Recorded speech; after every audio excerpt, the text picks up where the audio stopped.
Over the decades of watching my homeland soil soak in its own history, I've learned that no nation is ever free of the blood that forged it. We do not choose the wounds of our past, but those scars can steal our resolve or shackle our future. This truth has followed me through the battlefields and council chambers alike. Power born in blood demands a destiny worth the sacrifice. Inasmuch as our empty granaries whisper of hunger, we ask ourselves, will this blood finally bloom into freedom or demand one last sacrifice?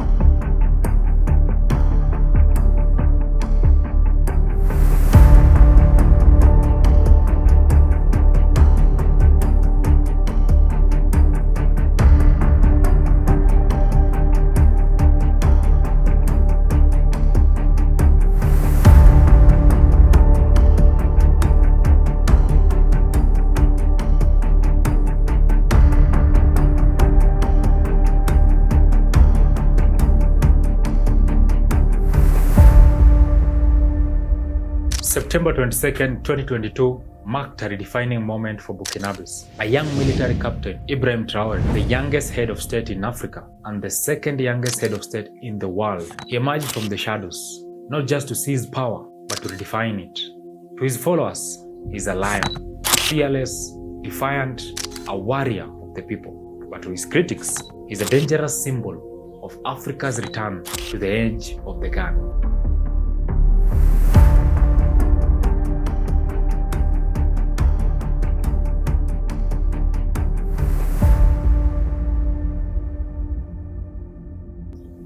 March 1988 in Kera, located in the village of Bondokoi, Mohun province in Burkina Faso, a child was born. A child who will take up the torch of bringing prosperity to Burkinabés and independence from colonial masters.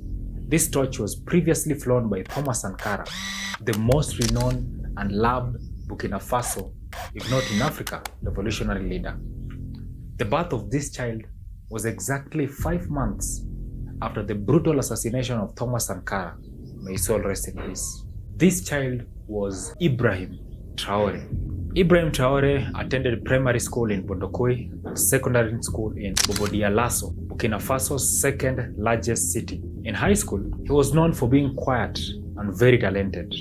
Unlike many other Burkinabé officers who pursued a military career from a young age, Traoré had a civilian background first. From 2006, he studied geology at the University of Ouagadougou. While at the university, he was involved in student organizations, specifically the Association of Muslim Students and the Marxist National Association of Students of Burkina Faso, ANEB. In the ANEB, he rose to the position of delegate and was known for defending his classmates in disputes.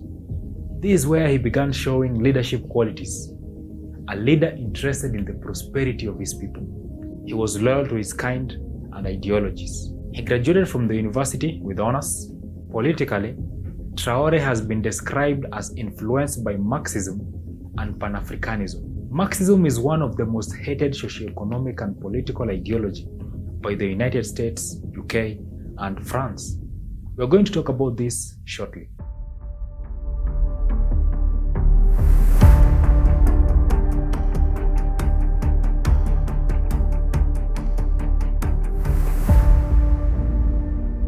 Destiny is not always loud. Sometimes it is forged slowly, under pressure, in deserts, in silence, in blood, and when the moment came, Ibrahim Traoré did not hesitate. In 2009, Traoré took the decision to join the army of Burkina Faso. He graduated from the George Namoano Military Academy. After his training, he was sent to Morocco for anti-aircraft training before being transferred to an infantry unit in Kaya, a town northern of Burkina Faso. He was promoted to lieutenant in 2014. The same year, 2014, he was deployed to Mali as part of MINUSMA, a United Nations peacekeeping force involved in the Mali war. According to various accounts, Traore showed courage during major rebel attacks in the Timbuktu region in 2018. He subsequently returned to Burkina Faso to assist in operations against the escalating jihadist insurgency. Jihadist insurgency is the primary justification for his rise to power and dictates many of his subsequent policies and foreign relation shifts. We are going to talk about this shortly. He fought at Djibo and participated in the 2019 Otapuano offensive, a large-scale operation in the country's east, as well as several other counterinsurgency operations in the north.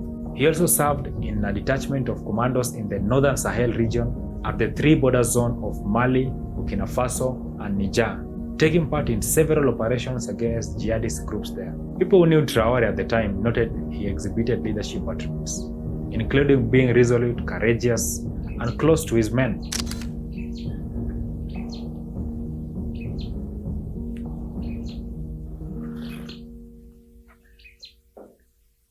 He was promoted to the rank of captain in 2020. Unlike many who chased ranks for political favor, Traore kept his circle tight, his words few, and his ambitions hidden. After his promotion to captaincy, he became increasingly disillusioned with the leadership of this country. He observed the widespread lack of equipment among Burkinabé soldiers, while perceiving politicians were engaging in bribery. He gradually emerged as the spokesperson of soldiers stationed in the north who were frustrated with the government. This period marked a turning point where the realities of the escalating security crisis and perceived failures of the existing leadership shaped his perspective and future actions, ultimately leading to his rise beyond the rank of captain.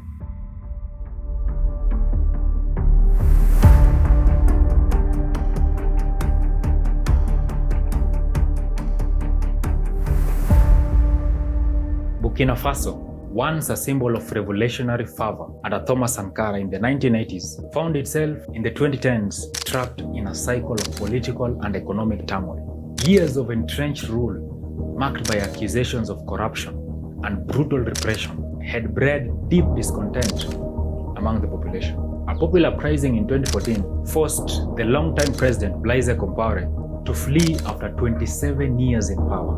A transitional government followed, leading to elections in 2015, which brought Roch Marc Christian Kabore to the presidency. It seemed the country might have turned a page towards electoral democracy and civilian leadership. However, a far more insidious threat was rapidly escalating, an Islamic insurgency that had begun to plague the country. By 2021, attacks continued across the country, including armed assaults, abductions, carjackings, improvised explosive devices, and rocket attacks and ambushes. The most affected regions were in the Sahel, north, central north, and east. This violence plunged Burkina Faso into severe security crisis, leading to thousands killed and vast swaths of territory falling outside government control. A humanitarian crisis became evident, with a quarter of the population facing food insecurity by late 2021. By mid-September 2022, over 3,000 people had been killed, and some 2 million people had been displaced. Amidst this worsening crisis, public confidence in the Kabore administration dropped dramatically. Soldiers stationed in the remote areas often didn't receive their pay on time. Critically, a widespread loss of faith was growing within the military, particularly among younger officers like Ibrahim Traoré. They first observed a critical lack of equipment among Burkinabé soldiers and perceived politicians to be engaging in bribery while the security of the country deteriorated. Traoré himself, having served on the front lines in the northern Sahel against jihadist group, witnessed firsthand the realities of the war. He, like others, began questioning why, despite years of foreign military aid, Burkina Faso was consistently losing territory and why French troops present in the country seemed more interested in guarding mining corridors than protecting civilians. This deep frustration and disillusionment with the government's inability to contain the insurgency culminated in the January 2022 military coup led by Lieutenant Paul Henry Sandaogo Damiba, who overthrew the civilian government of President Kabore. Damiba, citing Kabore's failure to curb the Islamic insurgency, promised to reconquer the country and help the displaced population. Captain Ibrahim Traoré became a member of Damiba's junta, known as the Patriotic Movement for the Safeguard and Restoration (MPSR). However, during Damiba's brief time in power, attacks by militant Islamists increased. Under Damiba's watch, Islamic militants controlled over 60% of the country. Little improvement was seen by many members of the military, who still faced logistical difficulties and suffered heavy losses. Traore and his fellow officers grew increasingly disheartened, seeing Damiba's administration as failing to address the situation. The perceived detachment of the leadership from the realities of the ground fueled anger. This fertile ground of discontent, sowed by years of political instability and watered by the blood and displacement caused by the escalating Islamic insurgency, it set the stage for dramatic events that would follow, as trust in the existing system crumbled completely. Burkinabés were yearning for change, a leader who will restore hope and bring prosperity to the country.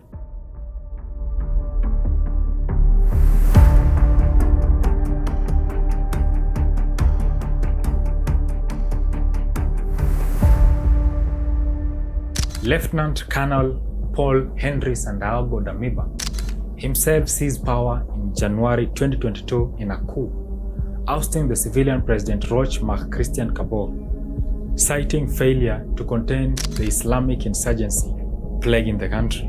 Damiba instituted the MPSR and vowed to reconquer the country by fighting the jihadist insurgents and helping the 2 million internally displaced people return to their homes.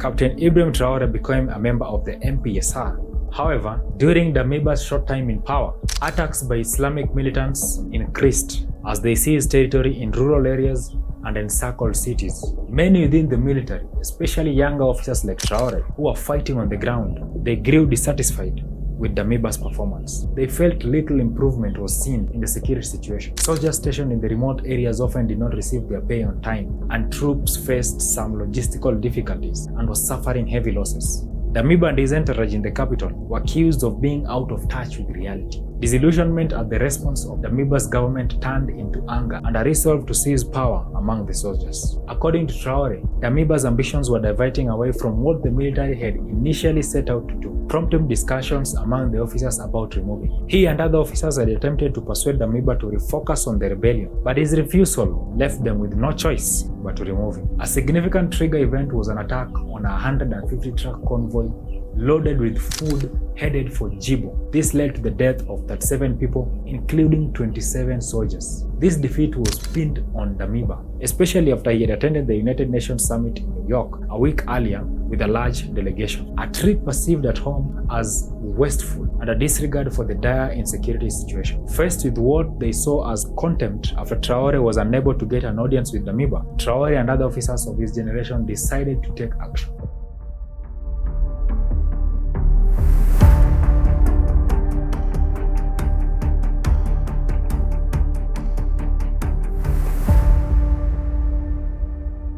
On 30th September 2022, gunfire erupted across the capital, Ouagadougou, marking the opening act of a coup. The takeover was swift and largely bloodless. Captain Ibrahim Traoré, still a low-ranking captain at the time, mobilized units loyal to him, reportedly including members of the elite Cobra Special Forces units. They seized strategic sites in the capital.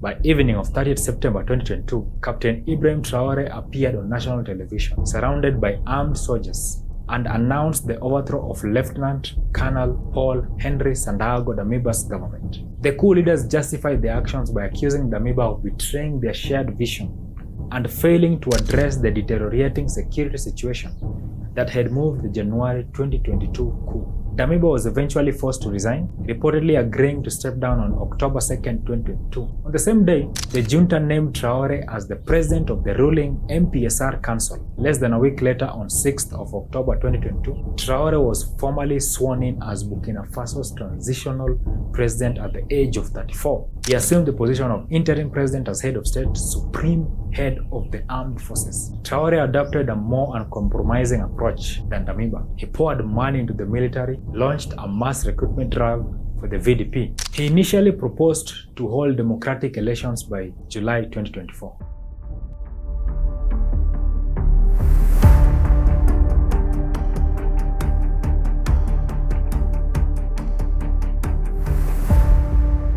Immediately following Traore's rise to power, thousands of Burkinabé citizens gathered in the capital to celebrate his ascension in what resembled a victory parade. His message has resonated across Africa and beyond. Many young people across the continent celebrate his rise, with some seeing him as following in the footsteps of African heroes like Burkina Faso's own Thomas Sankara. His speeches calling to an end to dependency and the return of African resources to African hands resonates with the youth. His decision to cut ties with France, expel foreign troops, especially the French troops, and embrace partnership within Africa has sparked admiration. Traore today is celebrated by some and criticized by others. Traore's ascension definitely had the pockets of quite a number of people and nations that leached on the back of Burkina Faso's economic resources. Not everyone, including countries and powers that be, are happy that Traore took power in Burkina Faso. Some of these countries are United States and France.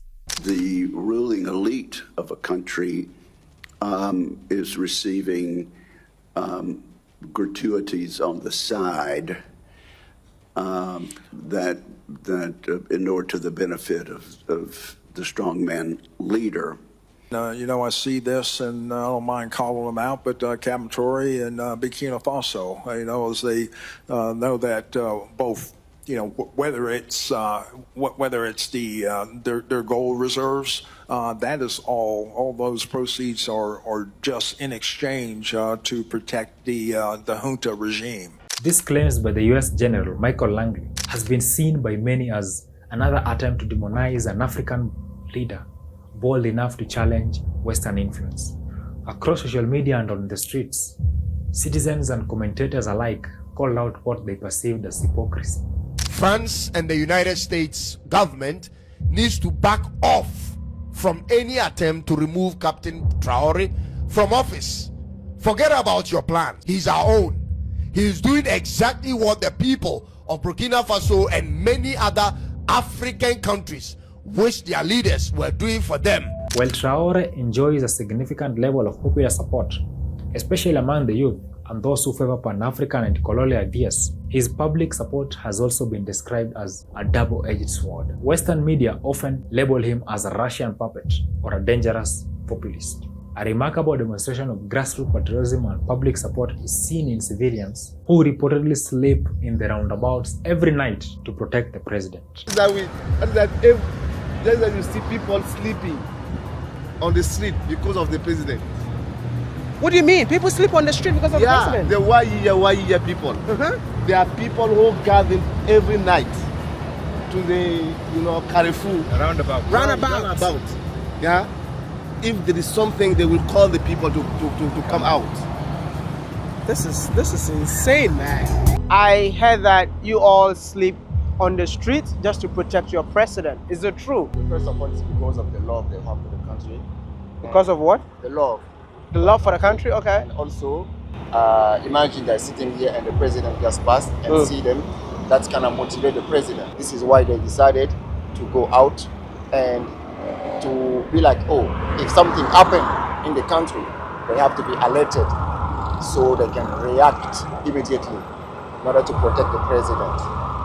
Many of these individuals are wealthy merchants and professionals. Their street-level networks are described as so effective that they have reportedly helped foil several coup attempts by sharing information, monitoring movements, and alerting the president's convoy to potential danger.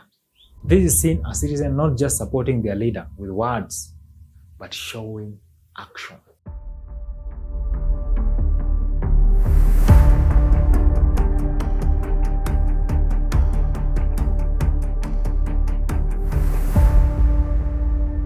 Every revolution carries within it the seeds of its own destruction, especially when that revolution threatens powerful interests.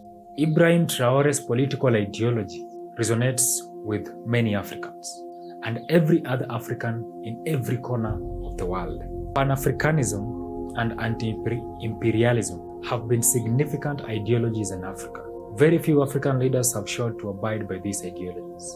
Ibrahim Traoré is one of the very few African leaders that has proved to Africans that these ideologies can actually work if African leaders were serious about the welfare of their communities. Unfortunately for Burkinabés, this ideology is considered dangerous by many powers that be.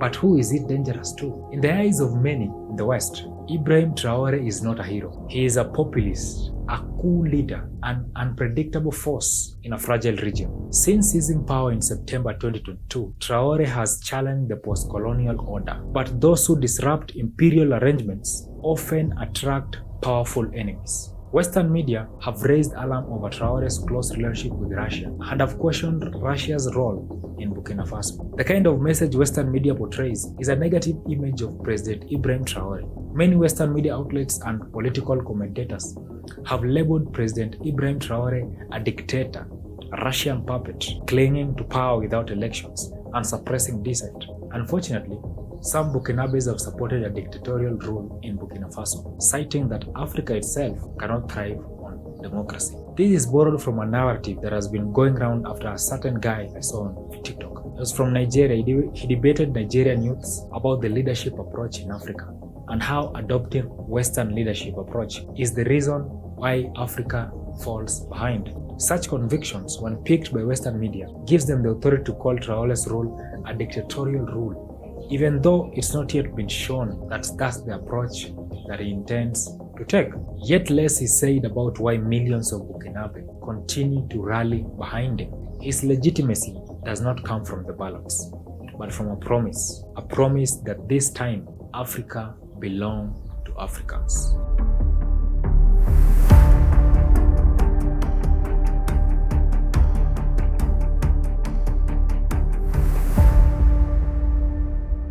The US has a history of intervening against foreign regimes that threaten its perceived economic interests, especially control over resources, corporate profits, and financial system.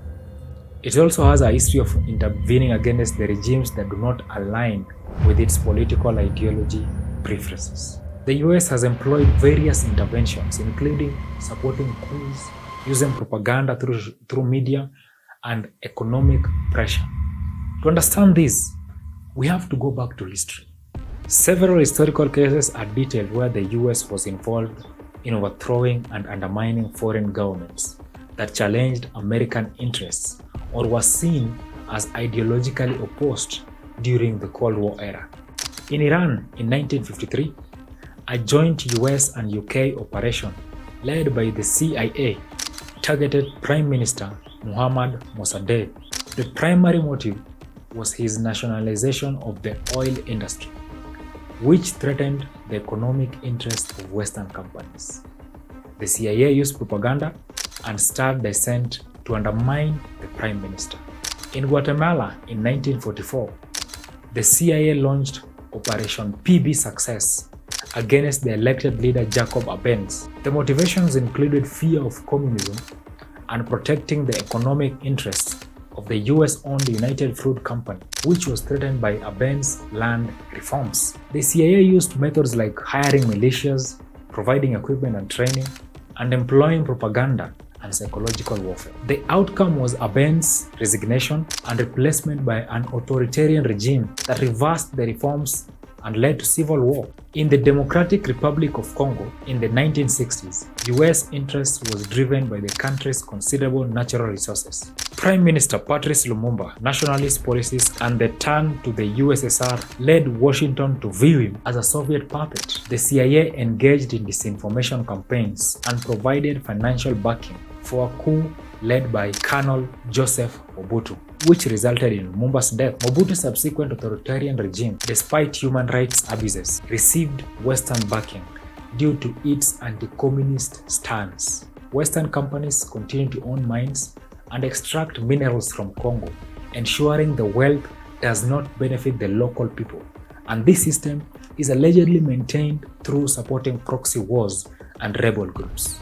In Brazil in 1964, the US government under President Johnson supported a military coup against President João Goulart, whose reforms were seen as leaning towards communism. The CIA took measures to support resistance forces with weapons. A military dictatorship that committed human rights abuses then ruled until 1985. In South Vietnam in 1963, the US became dissatisfied with President Ngo Diem's handling of the war and suppression of protests. The CIA met with military officers plotting a coup which led to Diem's overthrow and death, and subsequently increased US involvement in the conflict. In Chile, in 1973, Nixon administration and the CIA opposed the elected Marxist President Salvador Allende, particularly due to his plans to nationalize US-owned copper companies and fears of communism. The US worked to make it difficult for Allende to govern by blocking economic measures and aid. The CIA also backed an assassination and used propaganda extensively before General Augusto Pinochet led to a coup and established a brutal anti-communist regime. In 1982, even though there is no direct influence of US involved in Thomas Sankara, the Burkina Faso's revolutionary leader and the one who named the country from Republic of Upper Volta to Burkina Faso, meaning the land of the upright people, focused on socialist and Pan-African ideals, which threatened Western powers. One of the powers that was truly threatened by Sankara's ideologies was France. It is alleged that France was directly implicated in the overthrow of Thomas Sankara. There are alleged evidence that France financed Blaise Compaoré and his allies to overthrow Sankara, and also provided machineries and military equipment used in the coup.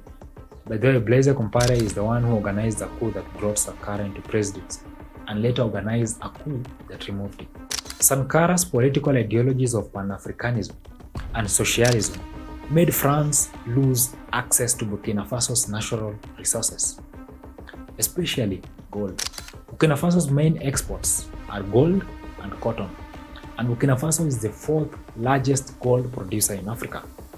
On the contrary, France is the fourth largest holder of gold in the world after the United States, Germany, and Italy. Surprisingly, France doesn't have any gold mines or gold deposits. All her gold are from overseas colonies, with one of them being Burkina Faso.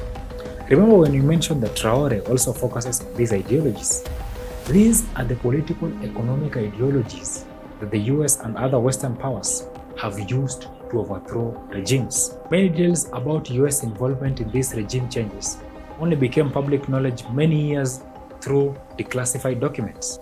It's also important to note that while there were influence of outside powers in overthrowing such regimes, locally, when politicians see that a particular leader has no international backing and recognition of this person's leadership, then it breeds a fertile ground to overthrow that leader, especially if the country has resources that the powers that be can use to further their economic and political development.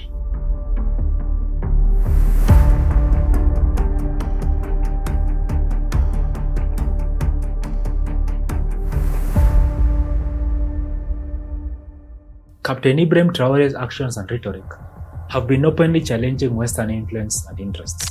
The US is concerned about Burkina Faso under Traore, aligning with African nations and diversifying its international partnership away from traditional Western partners. This is seen as signaling a drift away from the Western sphere of influence. Traore's administration has emphasized African-centered development strategies and resistance to perceived foreign interference and economic exploitation. Traore explicitly questions why African leaders seeking to control their resources are labeled negatively when they refuse to be puppets of foreign interests. This echoes historical patterns seen with leaders like Sankara and Gaddafi. Western powers, especially France and the US and their regional allies, have vested interest in leadership change in Burkina Faso that will restore alignment with Western interests. There have been multiple serious attempts to assassinate or overthrow Traore since he took power, fueling suspicion of coordinated efforts, potentially involving foreign governments. Traore's move to accumulate gold reserves in the national treasury is even framed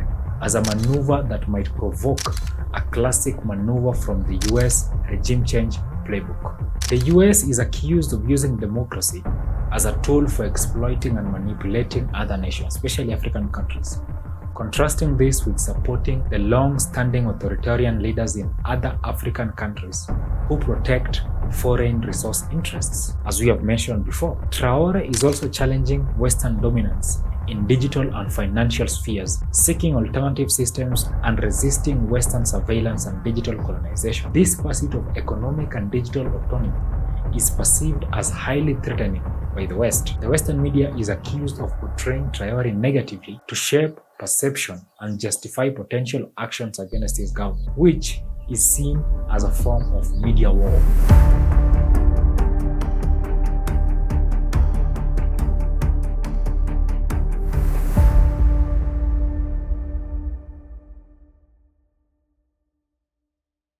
Western democracies follow a theory known as democratic peace theory. This theory states that democratic countries are less likely to engage in armed conflict with other democratic countries. This policy has been used by the US to garner influence over other democracies and also topple non-democratic governments. Some of the notable figures that used these philosophies to wage war against other countries are former US presidents, President Clinton and President Bush.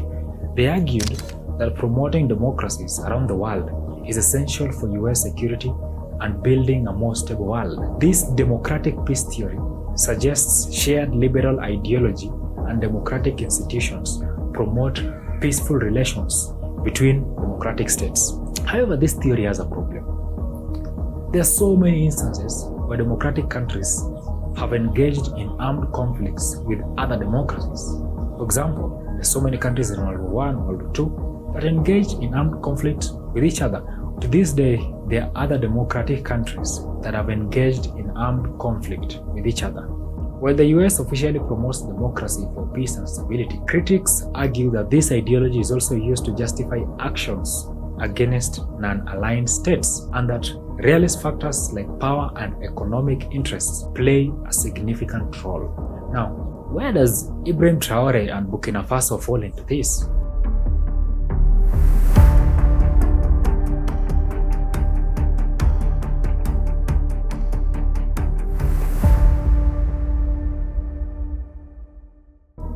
You see, in as much as Ibrahim Traoré has promised to bring democracy back to Burkina Faso, not much has been done to show that that's the direction that he's heading to. And there are some instances of Burkinabé stating that democracy will not bring development in Burkina Faso. Do you believe in the leadership of His Excellency Ibrahim Traoré? Yeah, I believe in, because he said that, there are no country who develop under democracy. That is the truth. That's the real truth.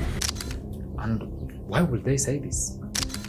Actually, in their mind, they are justified.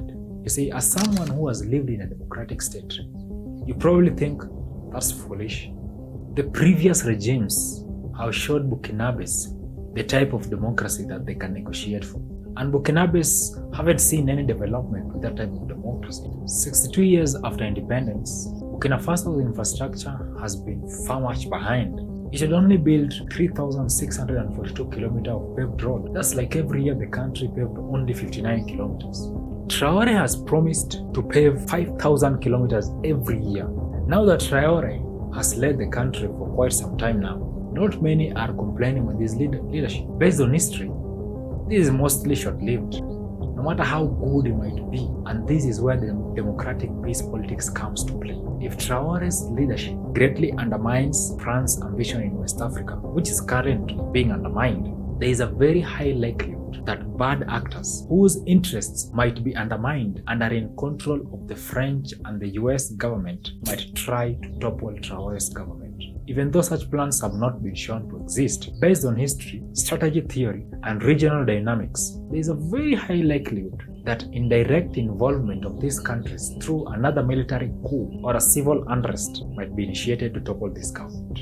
This cannot be ignored. Why? Since Traore took office in 2022, there have been not 1, not 2, not 3, not 4, not 5, not 6, not 7, but 18 failed assassination attempts against Traore. It's very, very serious. So, how might these bad actors topple Traore's government? 1. They might use Ivory Coast. Ivory Coast and Burkina Faso have been conflicting neighbors for quite some time now. And since Captain Ibrahim Traoré seized power in Burkina Faso in September 2022, the relations between Burkina Faso and Ivory Coast have been highly tense. Burkina Faso has repeatedly accused Ivory Coast of harboring opposition figures and ex-military officers attempting to overthrow the government, as well as collaborating with France to destabilize Burkina Faso. In April 2025, Burkina Faso's military government claimed to have thwarted a coup attempt targeting Traore, alleging that the plotters were current and former soldiers based in Ivory Coast, working alongside terrorist leaders. Burkina Faso Security Minister Mamadou Sana stated that the masterminds of the plot were operating from Ivory Coast, identifying 2 former army officers believed to be behind the operation. The coup plotters had planned to attack the presidential palace on April 16,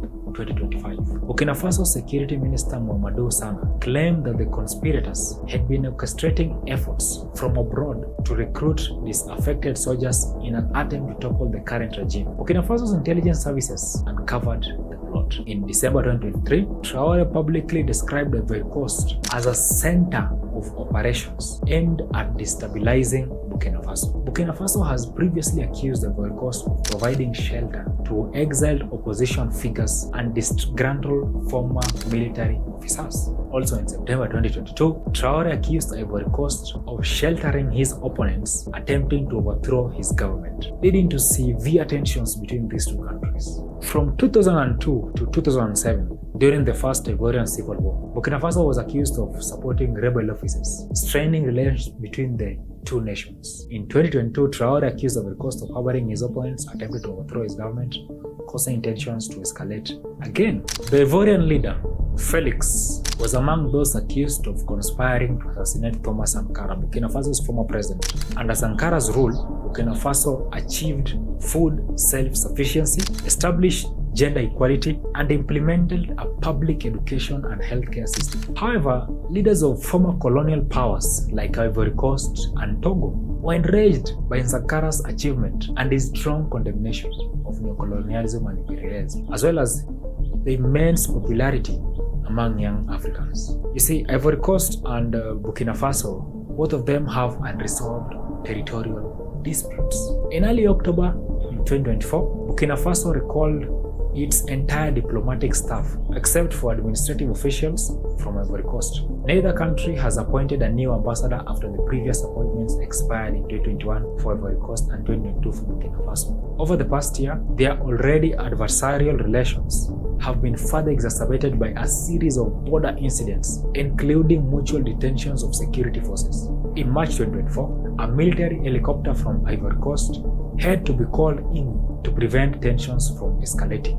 In July 2024, Traore accused Ivory Coast and Benin of assisting France in destabilizing Burkina Faso. He claimed that there was a center of operations in Abidjan aimed at destabilizing Burkina Faso and stated that there was a problem with the authorities in Abidjan. He also alleged that the Benin hosted 2 French military bases directed against Burkina Faso, and that evidence of French agents in Benin collaborating with terrorist centers had been obtained.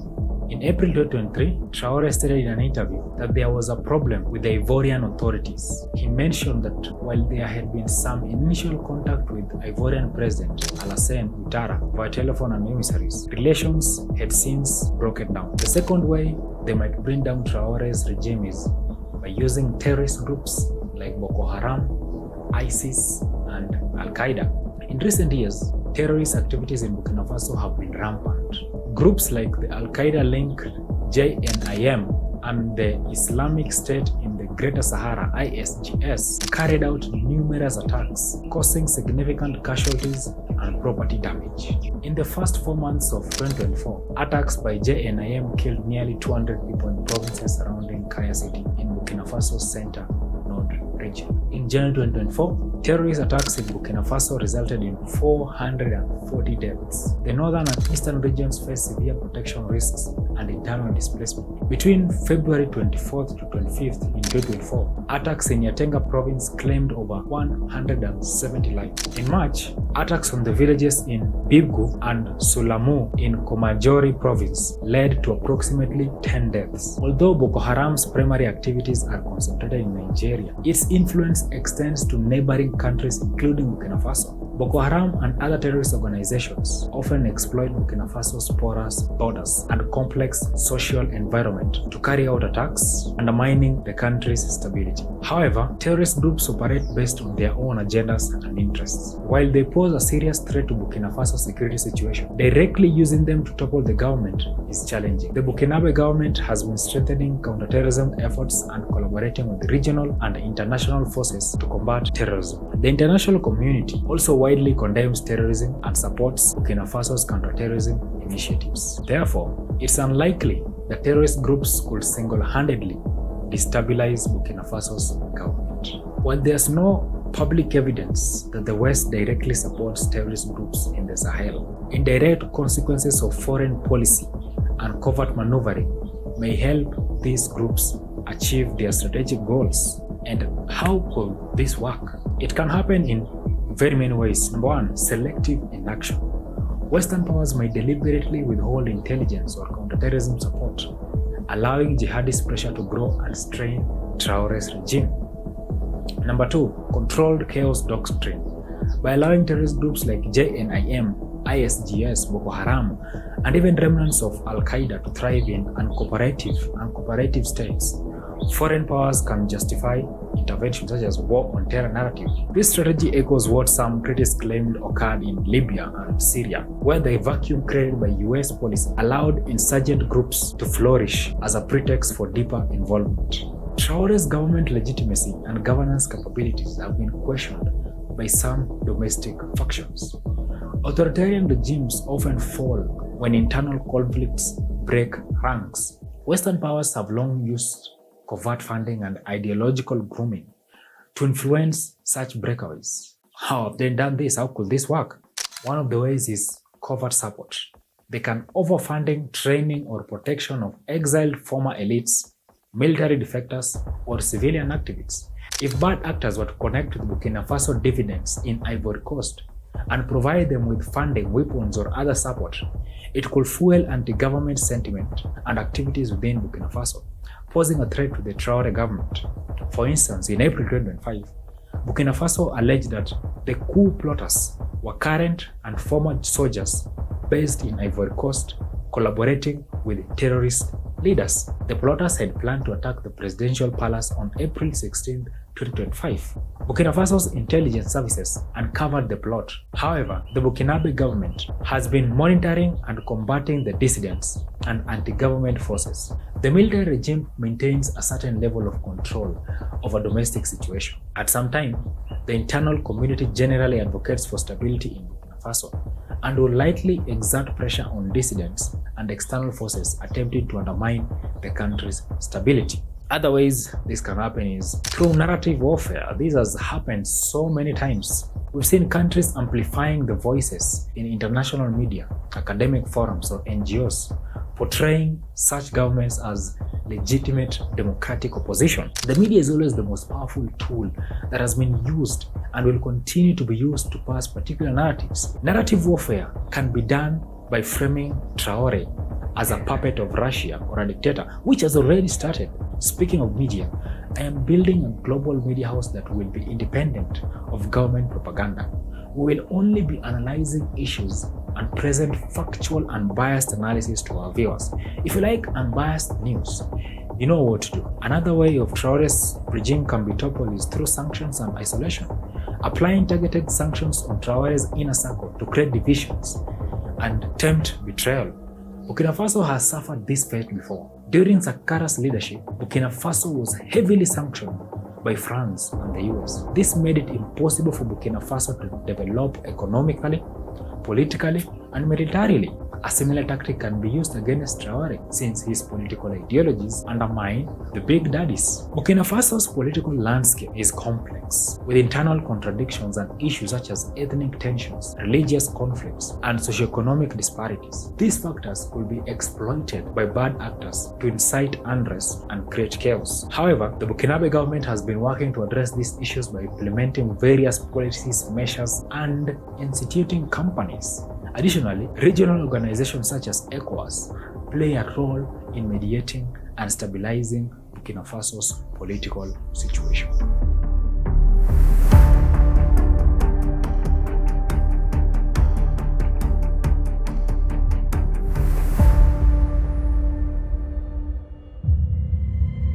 Power once taken by force rarely lives.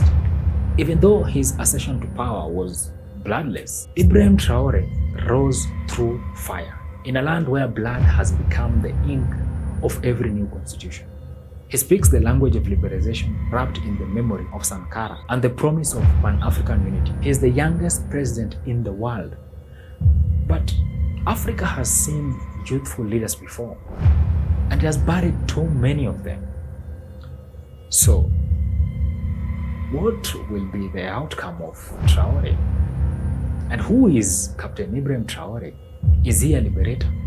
Or another man in uniform who believes he is the exception? Is he leading a revolution? Or simply pressing pause on a deeper one, still waiting to be born? This is not a story to feel. It's a story to think about. For Burkina Faso, and perhaps Africa, the real struggle is not between the East and the West, but between memory and future, between who we are told to be and who we dare to become. Some men are made by the system, others are fashioned in blood. The world is watching, but only time and the people of Burkina Faso will decide which one he becomes.